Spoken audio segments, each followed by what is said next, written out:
திரு பெருமாள்மன், இங்க தொடர்ச்சியா திரு அமித்ஷா அவர்கள் கூட்டணி ஆட்சி அல்லது பாஜக ஆட்சியில் அங்கம் வகிக்கும் அப்படிங்கிற ஒரு கருத்தை தொடர்ந்து சொல்லிக்கொண்டே இருக்கிறார். அந்த செய்தி யாருக்கான செய்தி? இல்லை ஐயா, அமித்ஷா அவர்கள் சென்னையில் வந்து சொல்லும்போது அந்த அந்த பேட்டி வந்து அந்த நாள் முழுக்க வந்து அன்னைக்கு நீங்கள் என்ன நடந்துன்னு நம்ம பார்த்தோம். அன்றைக்கு பாஜகவினுடைய புதிய தலைவர் தேர்ந்தெடுக்கப்பட்டார்.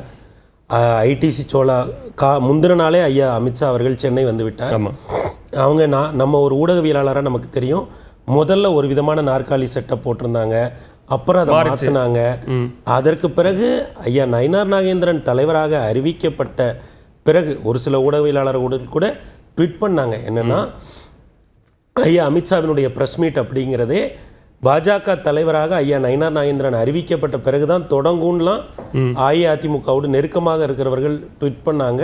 சரி, அந்த அளவுக்கு தான் நடந்தது. அப்போ சென்னையில் அவர் ரொம்ப தெளிவுபடுத்திட்டார், இது வந்து ஐயா எடப்பாடி ஐயா தலைமையில் நடக்க போகிற ஒரு அரசு தான் அப்படிங்கிறத அவர் சொன்னார். கூடுதலாக ஒரு வார்த்தை சொன்னார், எடப்பாடி ஐயா தலைமை ஒரு அரசுன்னு சொல்லல, கூட்டணின்னு தான் சொன்னார், என்டிஏ அரசுன்னு சொன்னார். எடப்பாடி ஐயா தலைமையில் ஒரு என்டிஏ அரசு அப்படின்னு சொன்னார். அதற்கு பிறகு டெல்லியில் வைத்து ஒரு தமிழ் நாளிதழுக்கு கொடுக்கப்பட்ட பேட்டியில் அவர் அஇஅதிமுகவிலிருந்து ஒருவர் முதலமைச்சராக வருவார் அப்படின்னு சொன்ன ஒரு இடமும் இன்றைக்கு ஆங்கில நாளிதழான இந்தியன் எக்ஸ்பிரஸுக்கு இன்றைக்கு இல்ல, அதிலே இன்னொரு நேர்காணலையும் தேசிய ஜனநாயக கூட்டணி ஆட்சி அமைக்கும், அதில் பாஜக அங்கம் வகிக்கும்ங்கிற கருத்தையும் சொல்லியிருக்காரு. அப்ப என்ன நாம புரிஞ்சுக்க வேண்டியதா இருக்குன்னா, 2021ஆம் ஆண்டு தேசிய ஜனநாயக கூட்டணி தமிழ்நாட்டில் வலுவாக இருந்தது. சரி, அந்த கூட்டணி அதற்கு பிறகு 2024 தேர்தலில் அவ்வளவு வலுவா இல்லை. இப்போ பாஜகவை நம்பி கொஞ்சம் பேர் அந்த கூட்டணியில போட்டிட்டாங்க. அதிமுகவை நம்பி அதிமுகவோட தேமுதிக போட்டி போட்டாங்க. சரி, இப்போ பாஜகவும் அஇஅதிமுகவும் கூட்டணி அமைத்து விட்டார்கள். ஆனால் அதிமுகவுடன் இருந்த தேமுதிகவும் கூட்டணி இன்னும் உறுதிப்படுத்தலை. சரி, என்டிஏல இருந்தாங்கல்ல, அதாவது அவங்க பாரதிய ஜனதாவோடு தேர்தலை சந்திச்சாங்கல்ல, அதுல அமமுகவும் ஓபிஎஸ் அவர்கள் தலைமையிலான அணியும் இந்த கூட்டணிக்குள்ள இருக்கா அப்படின்னா அஇஅதிமுக அதுல ஒரு கனத்த மௌனம் காக்குறாங்க. சரி இல்லையா, அவங்க வந்து அதை உறுதிப்படுத்த மாட்டேங்கிறாங்க. ஆனா அவங்க தரப்புல என்ன சொல்றாங்க, நாங்க என்டிஏ கூட்டணியில இருக்கிறோம்ன்றாங்க. இல்லையா, இதுல ஒரு சிக்கல் இருக்கு. பாட்டாளி மக்கள் கட்சி இதுவரைக்கும் தங்களுடைய எந்த கூட்டணியில தாங்கள் இருக்கிறோம் அப்படிங்கிறத இன்னமும் உறுதிப்படுத்தல. அப்போ நாம எங்க போயிடுறோம்னா, ஆட்சி அதிகாரம் அதுல பங்கு யாருக்கு அப்படிங்கிறத பாக்குறோம். ஆனால் இங்க கூட்டணி ரெண்டாக அமைவதிலே ஒரு சிக்கல் இருக்கு பாருங்க. இப்போ பாஜகவை நம்பி 2024 தேர்தலில் போட்டியிட்ட கட்சிகளில் அமமுக ஐயா ஓபிஎஸ் போன்றவர்களை ஏற்றுக்கொள்வதில் அஇஅதிமுகவுக்கு ஒரு தயக்கம் இருக்கிறது. இன்றைக்கு வரை அவங்க வரவேற்கல, ஆனா அவங்க விருப்பத்தை தெரிவிச்சிட்டாங்க. அதை நீங்க கவனிக்கணும் இல்லைங்களா. தேமுதிகவும் பாமகவும் ஒரு கனத்த மௌனத்தை காக்கிறார்கள். இல்ல, அதுதான் இந்த நேர்காணல் அந்த கேள்வியை வைக்கும்போது தாவேகவும் பாமகவும் அல்லது வேறு சில கட்சிகளும் கூட்டணிக்கு வருமா அப்படின்னா அதுக்கான முயற்சிகளை நாங்க மேற்கொண்டு இருக்கிறோம். ஓரணியில் அந்த கட்சிகளை ஒன்றிணைப்போம்னு சொல்ற பிளாட்ஃபார்ம்ல இணைப்போம் கொண்டு வர்றதுக்கு நாங்க, ஏன்னா அவங்க அந்த கேள்வியை ரொம்ப அழகா அவங்க த்ரோ பண்றாங்க. எப்படின்னா, இவங்கெல்லாம் வரலன்னா அது ஒரு மல்டி கார்னர் கண்டெஸ்டா மாறிடுமே அப்படின்னு கேள்வி எழுப்புறாங்க. அப்ப அவர் என்ன சொல்றாருன்னா, இல்ல நாங்க வந்து இவங்களெல்லாம் ஒரே பிளாட்ஃபார்ம்ல ஒரு சிங்கிள் பிளாட்ஃபார்ம்ல கொண்டு வர்றதுக்கு நாங்க முயற்சி பண்றோம். அப்புறம் ரெண்டு விஷயம் நம்ம இதுல இருந்து என்ன புரிஞ்சுக்க வேண்டியது இருக்குன்னா, நீங்க ஆட்சி அதிகாரத்துக்கே போகாதீங்க. கூட்டணியாக என்டிஏ கூட்டணி 2021 எப்படி இருந்தது, அந்த வலிமையை பெறுவதற்கு இப்போ அதுல சில சிக்கல்கள் இருக்கு. இன்னும் கூட்டணியே இன்னும் ஸ்ட்ரெங்தன் ஆகல, பலம் பொருந்திய கூட்டணியாக அது மாறலன்னு சொல்லுங்க. ஆமா ஐயா, அமித்ஷாவுடைய ஸ்டேட்மெண்ட் வந்து அந்த கூட்டணியை ஸ்ட்ரெங்தன் பண்ணுவதற்கான ஸ்டேட்மெண்ட். சரி ஐயா, இப்ப நான் உங்களை நம்பி ஐயா ஓபிஎஸ் வந்துட்டார்ல, இப்ப நீங்க வந்து நீங்க இதை வந்து 2017 இருந்தே புரிஞ்சுக்குங்க. ஐயா ஓபிஎஸ் ராஜினாமா பண்ணிட்டு போகிறாங்க. அதற்கு பிறகு பாஜக அவருக்கு ஒரு ஆதரவு கரம் நீட்டுகிறது, துணை முதலமைச்சர் பதவி அவருக்கு வழங்கப்படுகிறது. அங்கே இருந்து அவர் வந்து ஒரு பாஜகவோட ஒரு இணக்கத்தை காட்டுகிறார். இப்ப அவர் இந்த கூட்டணியில இருக்காரா இல்லையா? அமமுகவை 2021 தேர்தலில் வெறும் 25 இடங்கள் கொடுங்க, அது நமக்கு சாதகமா இருக்கும்னு இதே ஐடிசி சோழா சரட்டன்ல உட்கார்ந்து பேசும்போது நள்ளிரவு வரை அந்த பேச்சுவார்த்தை நீண்டது. ஆனா ஐயா எடப்பாடியார் அதுக்கு மறுப்பு தெரிவிச்சிட்டாங்க, நாங்க அவங்களை எடுக்க முடியாது.